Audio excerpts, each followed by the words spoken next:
Good afternoon, everyone. I'm Tamiko Brown-Nagin, Dean of the Harvard Radcliffe Institute, and it's my pleasure to welcome you to our annual Julia S. Phelps Lecture in the Arts and the Humanities, this year featuring the celebrated writer, essayist, journalist, and Radcliffe Fellow, W. Ralph Eubanks. Julia Phelps, for whom this series is named, was a Radcliffe College alumna and a beloved teacher at Radcliffe, in Harvard's German department, and at the Harvard Extension School. When Julia retired, her family, friends, and colleagues established this lecture in her honor.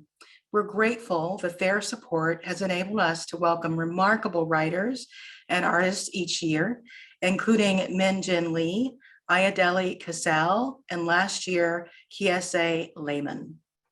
We're also grateful as ever to the members of the Radcliffe Institute Leadership Society and all our annual donors. Your generosity keeps Radcliffe programming free and open to the public, and we thank you. Ralph Eubanks is the 2021-22 Carl and Lily Forsheimer Foundation Fellow here at Radcliffe. His writing explores race, identity, and the culture and literature of the American South, and has been published in the New Yorker, among other prestigious outlets. Ralph has been a Guggenheim Fellow and a National Fellow at New America. He's also a visiting professor of English and Southern Studies at the University of Mississippi. Ralph's most recent book, A Place Like Mississippi, A Journey Through a Real and Imagined Literary Landscape, explores Mississippi's rich literary culture from William Faulkner to Jesmond Ward. He's also the author of Ever is a Long Time, A Journey into Mississippi's Dark Past, and The House at the End of the Road, the story of 3 generations of an interracial family in the American South. How to tell the story of a place and its people is a vital but complicated question. For Ralph, as he explains in A Place Like Mississippi, the answer lies in what he calls the silences, stories that have been overlooked, forgotten, or stifled. The pursuit of these silences is a skill he honed for nearly 20 years as the director of publishing at the Library of Congress, where he drew upon the library's vast archives to help recount important but often unknown stories from America's past and explore the links between individual lived experience and public history. In his writing, Ralph has pursued the silences in the stories we tell about the American South, particularly his home state of Mississippi. He draws upon social history, archives, contemporary interviews, literature, and his personal and family experiences. It is a thoughtful and nuanced process that navigates what Ralph has described as the fine line between regional myth and reality.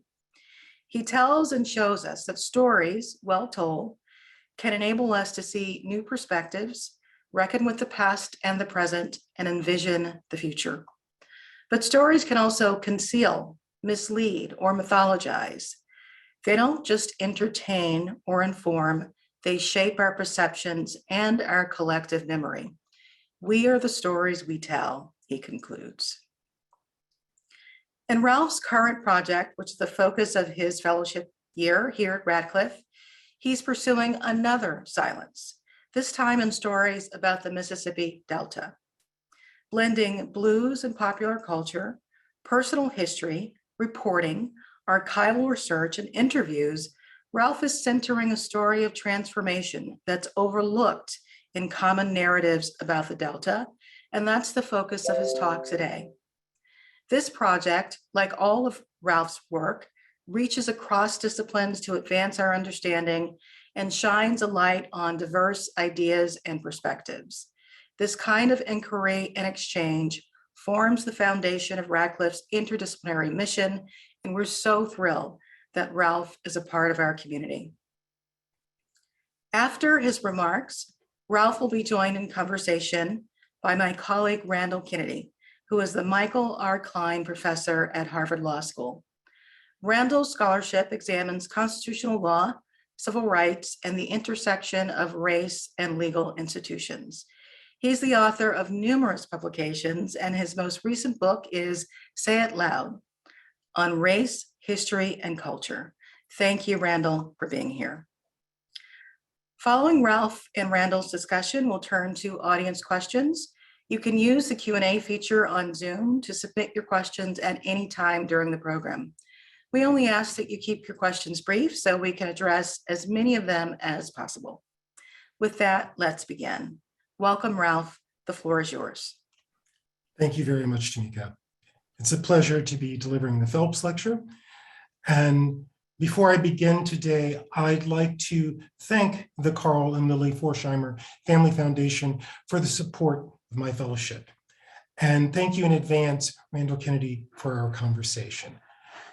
And I think finally, I really want to thank my Radcliffe research partners who have been invaluable in the work that I've been doing for the last 6 months.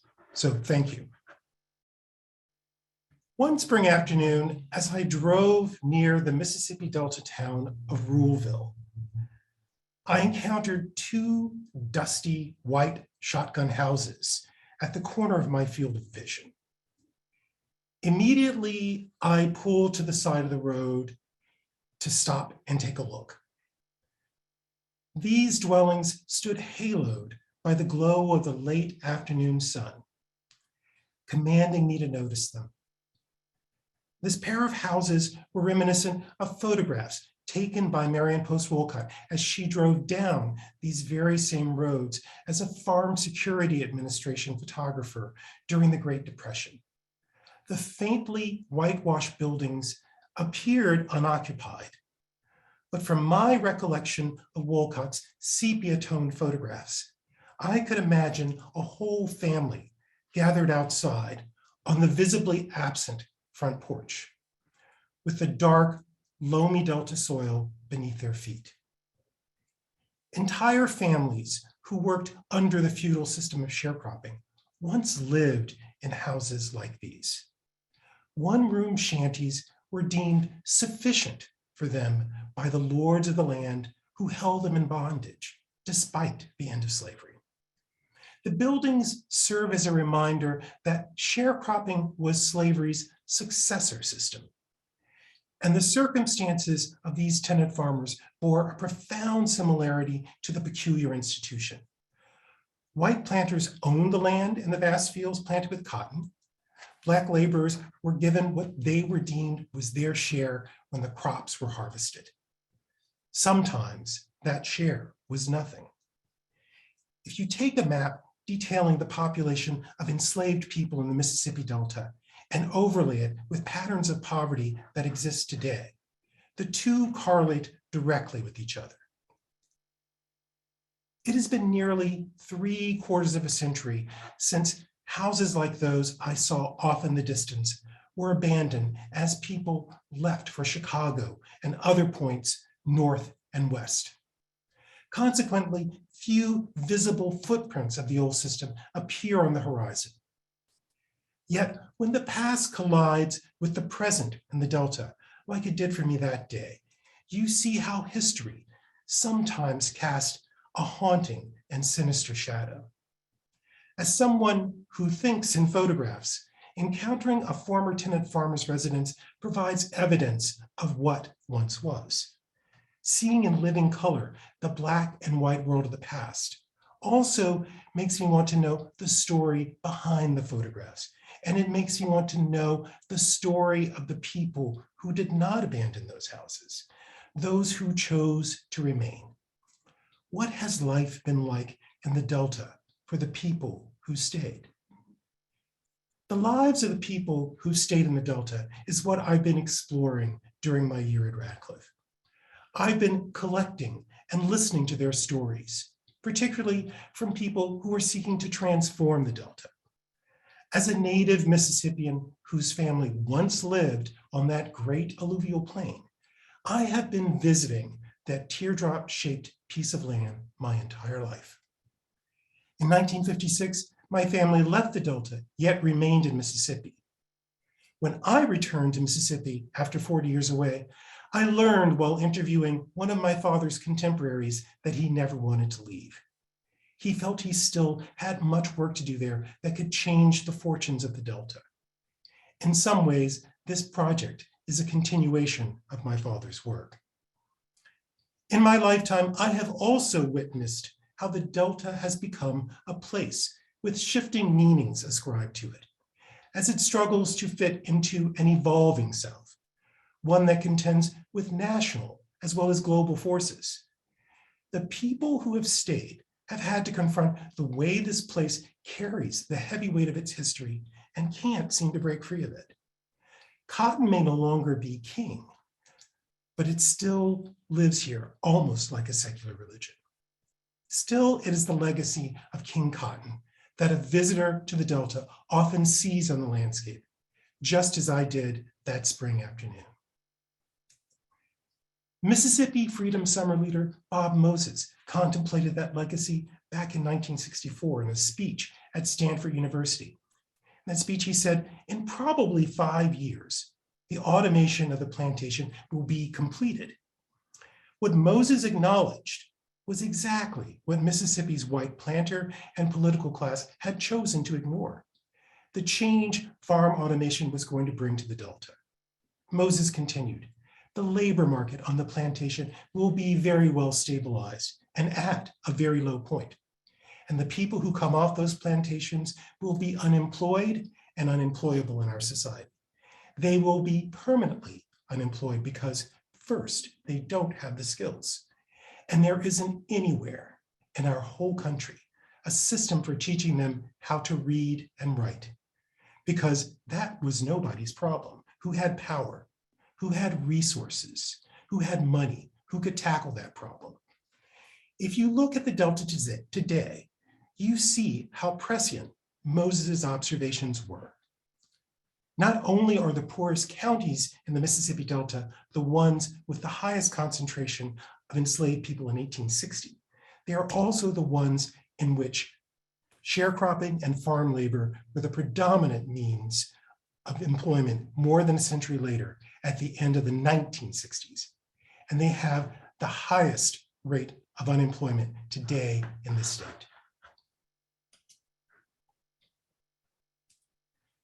Let's fast forward to 1970.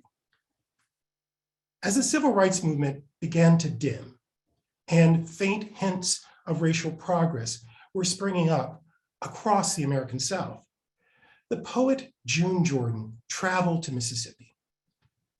The purpose of her trip was to write about Black life in the state for the New York Times Magazine. Sometimes you do some bitter thinking about Mississippi, USA, Jordan wrote in the opening line to her story. Sometimes it seems you must be either poor or crazy if you're Black and choose to live there. The core of Jordan's article was, as she put it, to shake some warm Black hands and glimpse some live Black people who were determined to stay and to direct their own survival. More than 50 years after Jordan's trip to Mississippi, I found myself thumbing through her notebooks in the Schlesinger Library here at Radcliffe. Weeks later, I traveled the same roads and places. Like Jordan, I was also looking at the lives of the people who are determined to stay and survive. People like Gloria Dickerson, who has removed 40 blighted buildings from the town of Drew and developed a Saturday school for students called the Emmett Till Academy. Or Calvin Head, who directs our farm cooperative in Mileston, where my family once lived. Or Tim Lampkin, who runs a nonprofit in Clarksdale seeking to build Black businesses all across the Delta. Like Jordan, I have found people working for change and working for Black survival. Now, Mississippi is the poorest state in the United States, and the Delta is the poorest place in Mississippi. Despite its seemingly low status, the Mississippi Delta holds a curiously complicated yet monumental place in the culture of the American South, as well as in American culture more broadly. It's been described in so many ways that together the various characterizations create a tapestry of images. One moment, the Delta is a place gleaming like a national guitar. In another, it is a torrid landscape, mercilessly obsessed with race and cotton, yet gripped by a volatile mix of poverty and oppression. To others, it is almost unworldly, where the mythology of place overshadows the harsh realities of life there. To others, it is a landscape marked by pain, both past and present. Yet the Delta, both in reality and in popular culture, has proven to be a place that is difficult to shake from one's consciousness. It is clear from reading June Jordan's notebook that she felt that way. Jordan's first impressions, overwhelmingly flat land, unrelenting heat, unrelieved by shade, and scabrous rural poverty. Now, contrast that impression with one from popular culture, like from Wim Wenders' Wings of Desire. In that film, a lonely angel, played by Bruno Ganz, wandering the streets of Berlin, reminds a dying man that one of the most beautiful, eternal memories held in his psyche was seeing the Mississippi Delta. Or think of the three Tin Pan Alley songwriters who wrote the song When It's Darkness on the Delta. Not a one of them ever set foot on a Mississippi Delta levee or ever saw a field of cotton. Both themes that drive the iconic song that they wrote. Of course, there is also the story of Emmett Till. More than 60 years later, the legacy of Emmett Till's murder continues to haunt the forsaken town of Money, leading people today to desecrate historic markers to his lynching with bullet holes. There's also the Delta, hailed as the birthplace of the blues, that music shaped by a low-down shaking chill. We often forget that the blues is a music rooted in survival. As one Delta blues singer once proclaimed, going no higher, going no lower down, gonna stay right here till they close me down. Those are words of survival. But why does the Mississippi Delta matter? Why should it matter to the average American who may not have a tangible connection to the place? First, the Mississippi Delta holds an important place in American culture, since its music has influenced much of American popular and folk music. And the Delta is also a place from which much has been taken. First cotton, later the blues, both of which have been packaged and commodified, free of their oppressive origins. Yet for all that has been extracted and commodified, what has the Delta been given back? The short answer is very little. Only a fraction of the Delta's rich soil is owned by Black farmers, those who toil that land, creating a huge racial wealth gap. According to Duke economist William Darity, a conservative figure of closing the racial wealth gap in all of Mississippi, including the Delta, is $300,000 per person. Mississippi's entire state budget is $23.1 billion. The Mississippi Delta matters because in studying its history, there is so much we can learn about America and the ways this country has undermined radical social change for Black people, change pushed by the people, like those who choose to stay in the Delta. All too often, we look at the Delta as a place that is uniquely Southern. Historian James Cobb even calls it the most Southern place on earth.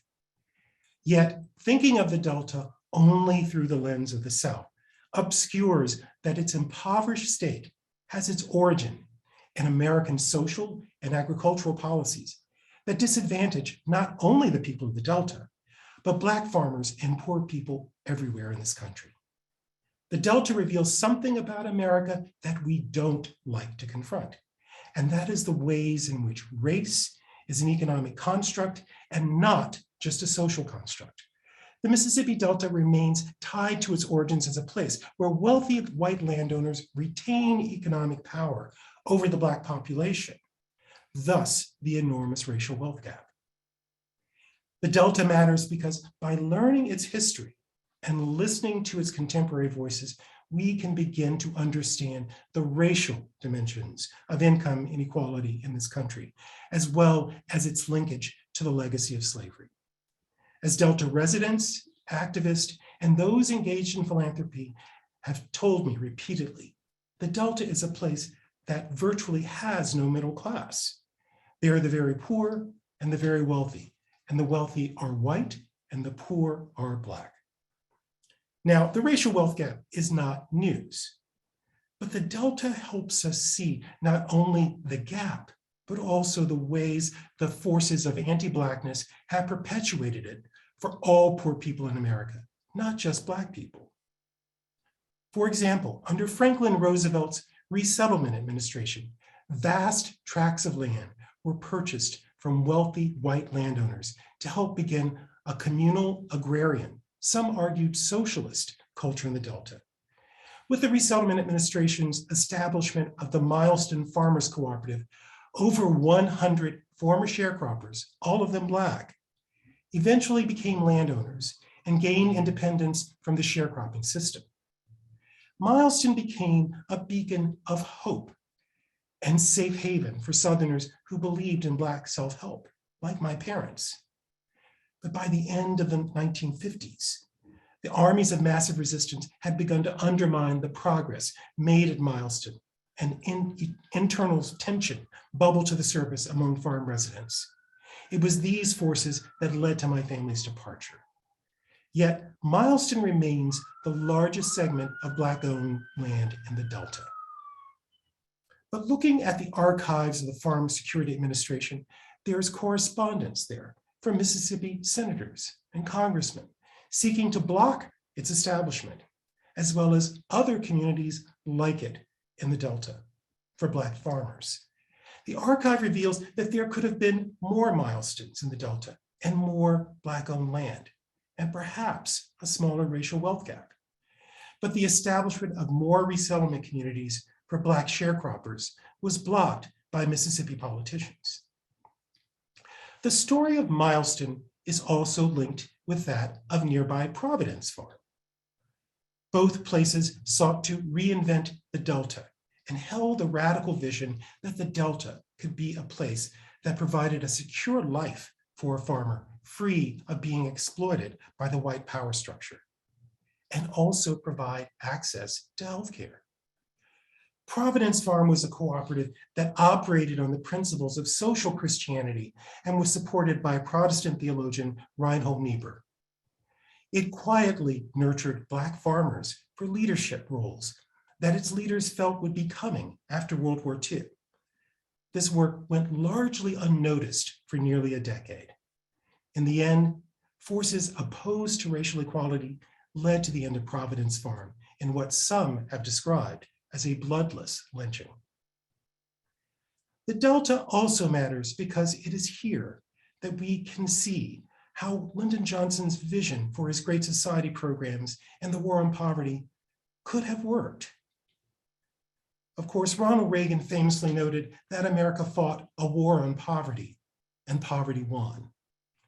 But as I've examined the history of the enactment of Great Society programs in the Delta, I've learned that Mississippi fought its own war against the war on poverty.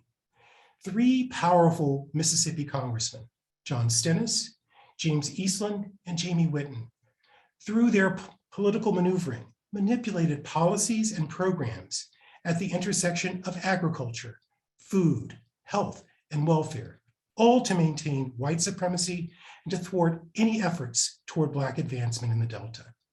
Senator Stennis even made it his personal mission to undermine the Head Start program.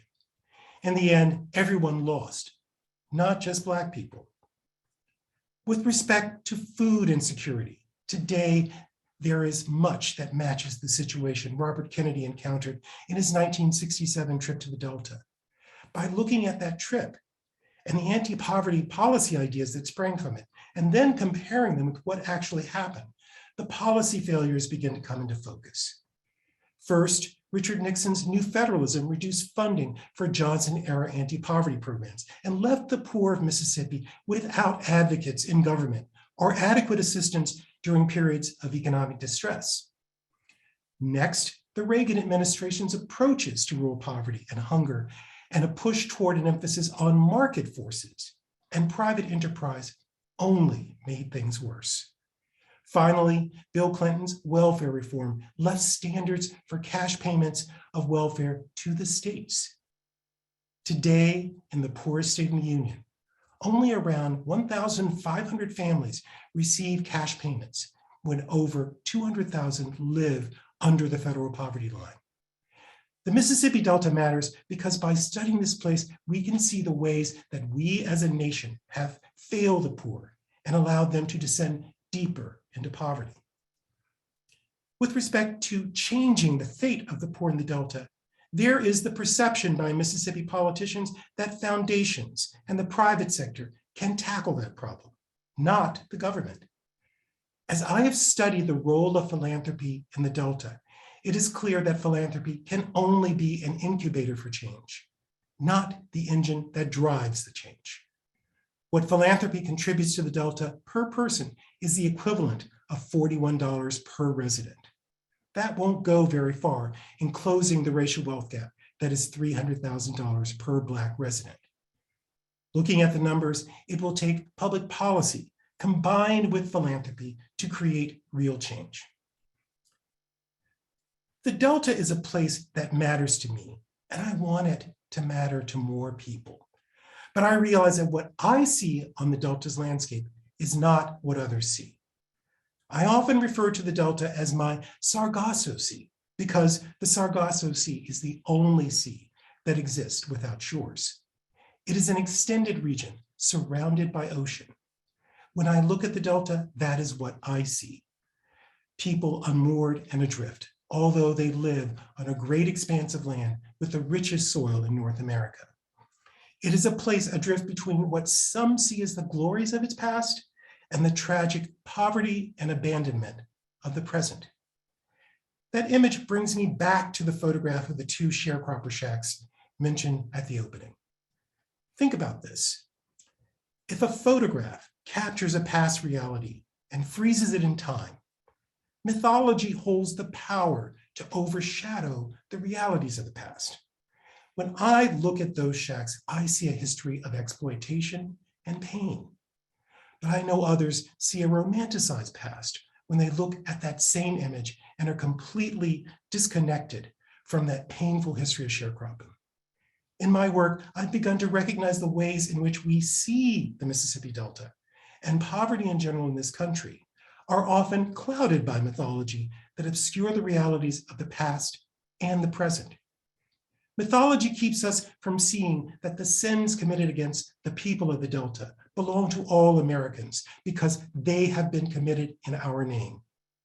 By seeing the music of the blues only as something that is a deep personal expression that sprang from Delta soil, we fail to see how those blues are rooted in a shared American experience.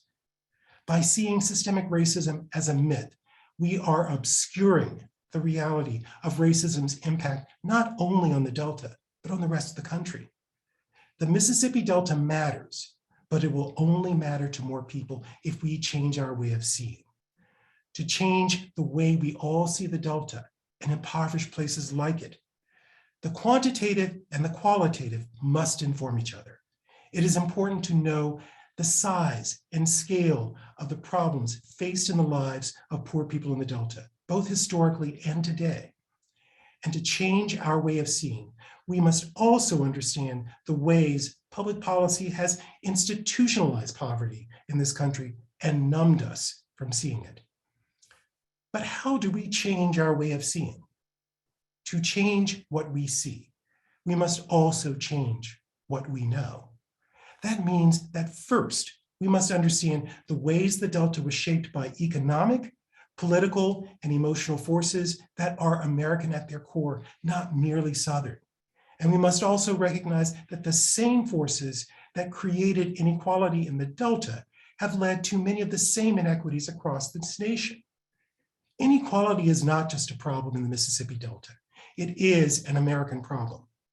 It is only by changing the way we see the most Southern place on earth that we can begin to understand the ways the social and economic forces that shape the Delta and lie deep in its rich soil have actually transformed an entire nation. Thank you. I now want to invite Professor Kennedy to join me in conversation. Thank you so much for that terrific talk. And I would like to join you in conversation. I've got a couple of questions. Okay. I'm going to ask just a couple though, because your talk has generated many questions from this active audience. Okay. I want you to hear some of the questions that they have, but I am going to take my prerogative and ask a couple to start off. First, you mentioned your family. Yes. And you mentioned that your family stayed in Mississippi but left the Delta. Could you tell me more? Could you tell us more about the circumstances of that departure? Well, one of the things that I have been looking at is, my father was very taciturn about the reasons for leaving the Delta. But as I've started to look into it, the turmoil that was happening at Providence Farm was really having an incredible amount of impact in Holmes County where they were living. And there was another program that was working with poor farmers. There were two counties. It was an Eisenhower-related administration program. And my father transferred from one county that had that program to another. And it was open season on Black people in the Delta at that time. This is right after the Emmett Till murder.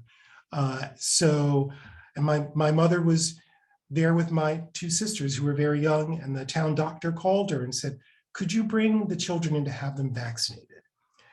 And then he told her, now that you've gotten them vaccinated, you need to leave right now. And she said, I never knew why we had to leave. But my mother packed up everything and left. But it's really the tensions between what was going on at Milestone and what was going on at Providence Farm. And one of the things that I've discovered in looking at this is that things were so bad that there are all these county agent reports that are kept. My father was a county agent in Holmes County. The white county agent reports were preserved, but the Black county agent reports have been discarded. So again, I'm kind of writing into a silence here. Okay. One of the themes of your talk is your desire to have people both remember and know Mississippi. That prompts me to ask, what are your impressions of civil rights and blues tourism? I have very mixed feelings about both of them. There's civil rights tourism. I want those stories to be known. Blues tourism is a little more complex. My colleague Brian Foster from the University of Mississippi, who's now at the University of Virginia, wrote a book called I Don't Like the Blues. And he surveyed people in Clarksville, Mississippi, and they repeatedly told him how they don't like the blues. And when you begin to probe why they don't like the blues, is that they feel that that music has been taken from them and used. And I've been to Clarksville for blues festivals, and often I'm one of the few Black people in the audience. The performers on stage are Black, but the audience is white. And that tourism, people feel is not for them. The reason I mention those sharecropper shacks is that there is a place outside of Clarksville called the Shack a Bed, where you can stay in a sharecropper shack for a night. So that's, again, kind of plays into this idea of blues tourism. So civil rights tourism, I think, can be used for education. Blues tourism, I think we're kind of eliminating the pain of the blues, and we're also ignoring the people who created the blues. Okay. Question from the audience. You're gonna really like this one. Audience member is clearly familiar with your work because this is the question, which came first in writing A Place Like Mississippi, the photographs, images, or the literature, authors? And then there's this dot, dot, dot. I love this book. So answer the question though. Photographs or literature? What came first in prompting you? It was the literature. I did, that's what really drove it. I did come in and bring the photographs in at the end. I couldn't see how I could fit both of those in. My dear friend Amy Paston, who's a photo editor, helped me begin to think about those images. I had to write the book and then have someone help me think about the images. The only place where I'd say I began to think in photographs was in my native Piney Woods, because that's the least documented part of Mississippi. The Delta is very well documented, the coast, Jackson, the river towns and Natchez, but my little section of Mississippi was not. And that I went around with the camera myself and with my text, thinking about what I wanted there. Okay. How do you react to the white savior mentality of certain groups of philanthropists who come into the Delta to save the communities there? You know, I've talked to a lot of people in philanthropy, and I can't say that I've really spoken with a white savior, to be honest with you. I think that a lot of the people that I've spoken with they're very clear-eyed about the work that they're doing. I think there are people who come in with a savior complex. I just say that I have not, those are not the people that I have been seeking out. But I do worry in looking at, Gloria Dickerson's a great example of this. And this is one of the things in an interview that she mentioned to me, is that she feels that people come into the Delta and they want to put money into something, but they don't have people on the ground to do the work. And her organization is on the ground doing the work, removing blighted homes from the landscape, doing some supplemental education in the community, and trying to create community in a town that is dying.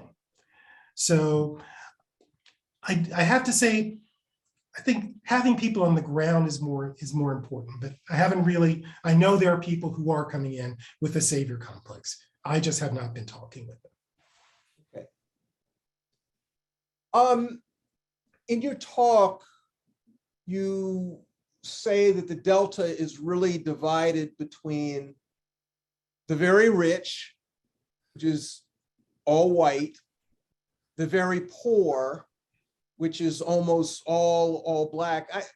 But there was another group in your talk that is the people who have stayed and are trying to better things. Yeah. Now, I suppose that, let me just ask, does this group have a community? Has it succeeded in creating something of a community? And if it has, what's that community like? Is it a growing community? Is it getting traction? Is it putting down roots? What about that community? It's very much putting down roots. And I'll go back to Gloria Dickerson as an example. Gloria Dickerson worked for the Kellogg Foundation for many years. She's come back to her hometown. And one of the things that she was concerned about is that she got a great education there, but also her family was the first family to integrate schools there. And she wanted to create some change in education there. So she has come there and she's been creating that community there. Tim Lampkin, similarly in Clarksdale, has been doing the same thing. So you have people all around the Delta, and they all are connected and know each other. As I tell people, Mississippi is a small state. People know each other. Some people joke that it's not a state, it's a club. I always joke that it's a club for people of a certain social class for the most part. But there's still a tight social network there in the Delta. And those people do know each other and know each other's work and are supporting each other's work, which is really, it's been a great inspiration for me to see. Okay. I'm gonna, here's a comment and a question. So here's the straight out comment. Quote, "For too long, Faulkner has been allowed to speak from Mississippi, and his voice was corrupted by his sense of loyalty. Eubanks speaks for all of Mississippi and speaks without the veil of politeness or the myth of having been wronged. Thank you, Radcliffe, for giving him this time and resources to address these issues." That was the comment. Here is another comment with a question appended to it. "Thanks for the great talk. As a native of the Delta myself, I have always been frustrated by scholarship journalism that assumes migrants had more ambition than those who stayed. Have you found that people who stayed explicitly stated that they wanted to stay? And if so, why?" The people who wanted to stay, I mean, I'll give you a great example is Tim Lampkin, and who grew up poor in Clarksdale. And one thing he said to me is that I realized that nobody gets up in the morning and says, "I want to be poor." And that was something that was, and he said, and then I realized I wanted to change things here. Yet for someone like Tim, there is also this tension that he's only doing this because he can't do anything else. And that's a real frustration for someone like that. And I'm hoping by shining a light on people who are doing this kind of work, there will be people here who will be inspired to stay. As I mentioned, I was thanking my two research partners, Garrett O'Brien and Mia Word. Mia's family is from the Delta. Mia very much wants to go back to the Delta at some point, but she's not quite sure what it is that she wants to do there. But it's that she has this idea of going back there. And I think there are a lot of people who have that idea of going back and doing something, but there is that tension that, well, you've done this, and why would you waste your time here? And it's not wasting your time there. It's actually, it could be creating some monumental change there. On the question of monumental change, there are a number of questions that essentially ask, what about change? What about ideas to advance social justice in the Delta? What would you advise people to try to do? I would have to say in Mississippi, it's political. And if you're a Mississippian listening to this, that if you go through the Delta, what has been done to the Delta was done in our name. And as Mississippians, we have to really begin to, we have to hold ourselves accountable for that. Of course, as I mentioned, there are policies outside of that, the policies that were driven by Mississippi's political class. So it's really, we have to have a very serious conversation in Mississippi about how our politics are keeping our people poor. And that's a conversation that people aren't willing to have. And I'm hoping to try to spark that conversation, which I think it's really important to have. Mm-hmm. Are you hopeful about the future of the Delta? From the people that I've met, yes, I am hopeful. I'm cautiously hopeful because of that large wealth gap. And that's why I said we really have to think about the quantitative and the qualitative. And you look at those numbers, that's a huge gap. What are we going to do to solve that? And that's a question. I don't have the answer to that, but that's, we have to start to look at those numbers. And I don't think that we have. I mean, the reason I mentioned in my talk that, to change what we see, we have to change what we know. I was driving through the Delta with a friend of mine who looked over at a shack kind of growing up in kudzu and said, I used to look at that and I used to see the romance of the Delta. She said, I don't see that anymore. So because I know that that's poverty and I know what created that. But there are lots of people who don't come to that realization. So we have to change what it is we know about this place in order to change it.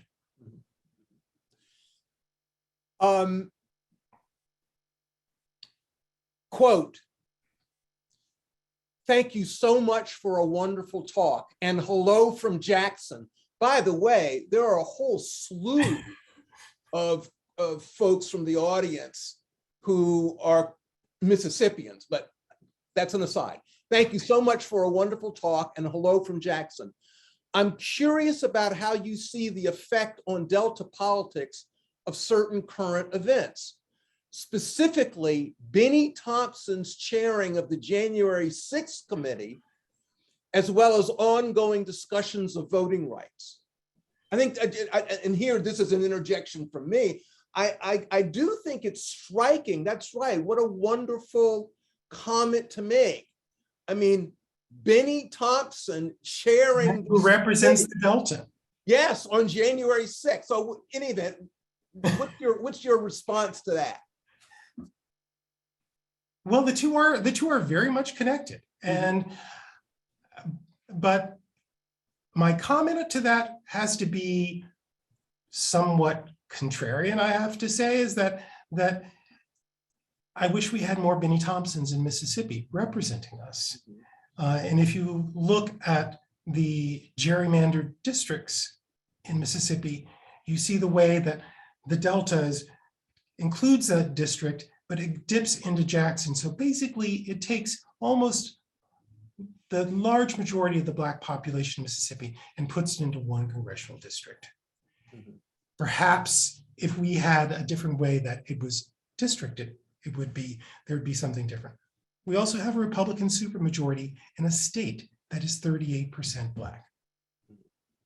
So I think that idea of voting rights, and that, yes, it is quite significant that Benny Thompson is in charge of the January 6th committee, because he's from a place that the people who stormed the Capitol on January 6th were he's the type of person they were trying to keep from voting. It was his family, his ancestors that fought for that right. And it's really, I think, monumental that he's in charge of that. Is there a predominant or consistent politics of the current Black residents of the Delta? For instance, where do they stand on today's hot topics like reparations and criminal justice? More Ta-Nehisi Coates or more Glenn Loury? I don't think that it's really, I don't think you can really put it that way. I mean, one of the things you have to realize, the Delta is a place where people are just trying to survive. And one of the largest employers in the Mississippi Delta is the prison system. So you have the prison industrial complex employing a lot of the Delta. So that idea of where people fit politically is really a big challenge, because we are thinking, those of us who are people of privilege, we can think about between those ideas. That's not something people in the Delta can think about. They're just trying to survive. And some of them are surviving by guarding their own relatives in prisons in the Delta. And that's something that is really, I have a very difficult time wrapping my mind around it, but I know that that is what happens there. So we can think in terms of philosophy, those of us who are in this world of ideas, but for the people there, it's issues of practicality. We've been talking a lot of politics. I know you're a literature man. Here's a question. Here's a question from someone who wants to know about your view of Faulkner. And well, the question is, do you think that Faulkner should be taught in schools? And how should, if Faulkner is taught in schools, if Faulkner's books are given out in schools, how should the N-word be dealt with in Mississippi or anywhere else with, you know, with Faulkner? I absolutely believe that Faulkner should be taught in schools. And I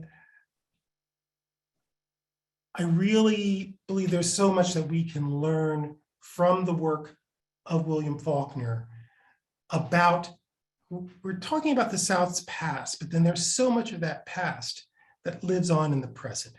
That's what Faulkner provides us a window into. As far as regarding the N-word, now, Randy, you're the expert on that, but I think that you do have to use that very gingerly. I'm thinking about even when I teach, I often teach Richard Wright's Native Son. Mm-hmm. And the N-word is used a lot in there, but I don't necessarily read that aloud in the classroom, but I do let my students know that it's going to be used in the text. And we have to understand this is a text of its time, and that the N-word is going to be used. Am I going to read those portions out loud in class? No. But am I going to caution my students that the word is going to be used? Yes. But it's in the use of the N-word in those texts that we can talk about the ways that that word continues to be weaponized today. Let's go to a question having to do with the way in which you do your work. Using archives can be overwhelming. Do you have a method of approach to an archive when researching your work?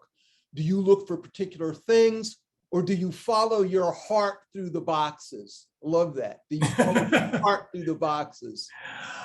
I have to say that I'm a person who goes with a very specific time frame. I kind of go in and know what it is that I'm looking for, a specific time frame and period, or I'm looking for a specific image.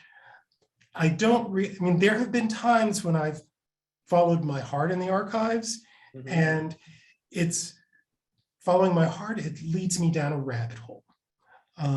But one of the things that I have to say, you know, when I went to Mississippi looking at an archive on one of the men who was involved in Providence Farm, usually I said, oh, well, I'm going to get boxes on this time period. I didn't realize, you know, you're used to the slim archive boxes. These were enormous document boxes. And I had to, in the minute, thinking about the time I had, be very methodical about going through it and not go through a rabbit hole. And then, you know, look through this scrapbook of photographs that I also learned that the photographer Carrie Mae Weems was looking at the same time. That she'd also, because her family is documented there. Her family lived at the Delta Cooperative Farm. So yeah, I look for little connections like that, but I also try to be as methodical as possible. It's one of the things I'm trying to do right now with the Robert Kennedy archive, looking at his trip to the Delta. Since those archives aren't open right now, I have to go through the finding aid and think, where might what I'm looking for, where might it be? And that's what I'm doing right now. Ralph, what about poor whites in Mississippi? How do they fit in your story? They do fit into the story because they're places where, I mean, I'm looking right now at patterns of poverty and how those divide up by race, and looking at how that fits into this story. But I think it's much more of a part of the narrative historically, going back into the 30s and 40s, more so than it is today. If you go to, you know, a place like, for example, Sharkey County, and if you look at the official website of that town, because I was looking at, well, this is a county that has one of the higher per capita incomes, and what's the divide on all of that? But if you go to their website, it mentions it has 2 schools, and it mentions the White Segregation Academy and the public school system.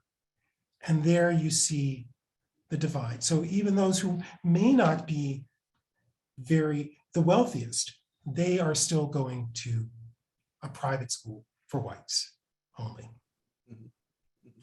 So you see that how that divides. So it's a pretty complicated story. I think about my friend Steve Yarber, who did not grow up in wealth in Indianola, Mississippi. He's a novelist who teaches at Emerson College, but his family went into debt to send him to Indianola Academy in 1970 when schools integrated. And I think there are people today doing the same thing in the Delta. Last question. There are many, many more, but I've got to limit it just to one last question. Okay. This month, a new documentary is coming out about the life and legacy of Fannie Lou Hamer. Why do you think it has taken such a long time for Hamer's importance in the Mississippi movement and larger mid-20th century movement to be recognized by a larger audience? I think that the Fannie Lou Hamer's story getting to that larger audience is a much more general issue. And it's one of the things I think that Tomiko has dealt with, the ways that we have not looked very closely at the role of women in the civil rights movement, either as people on the ground doing organizing or as people in the legal field like Constance Baker Motley. So I think that's it. I think Fannie Lou Hamer's significance is really because we've focused on the great men of the movement. We are just beginning to look at the women of the movement. Hear, hear. Listen, thanks so much for your talk, and thanks so much for your work, and thanks so much for your generous reactions to these questions. I'm sure I'm speaking for all in saying a heartfelt thank you. Oh, thank you, Randy. It's been a real pleasure. This concludes our program today. I want again to thank Ralph Eubanks for his terrific talk and our conversation, and our audience for really excellent questions. Today's program has been recorded and will be posted on the Radcliffe website in about a week. For information on upcoming Radcliffe virtual programs or to see videos of past events, please visit www.radcliffe.harvard.edu. Thanks again for joining us today, and take care. Thank you.